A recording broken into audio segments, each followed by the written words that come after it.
Antonio Ribas ha explicat a Malgrat de Mar la seva experiència durant l'època en què a la població d'Ascó es van instal·lar 2 reactors nuclears. Allà ens van imposar 2 centres nuclears i quan ens vam enterar que la indústria era perillosa i contaminant i radioactiva, va aixecar el crit al cel dient que ens vam oposar directament, cosa que no vam poder aconseguir.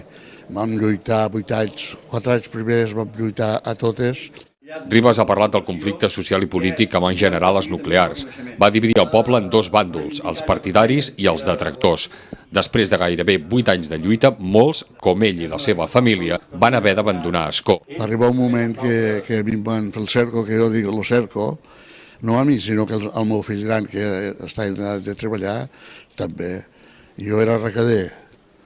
I durant 21 anys, mentrestant no va haver la nuclear i d'això el meu camió, quan entrava al poble, pareixia la pava que deia jo, un carregat estatal.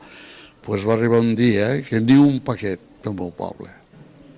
Era electricista Fontaner, també era electricista Fontaner, que havia fet els treballs, quan me vaig casar es va ficar l'aigua, havia fet els treballs de fontaneria més importants de la població, i també, clar, el que parlava en Ribas li ficaven la creu.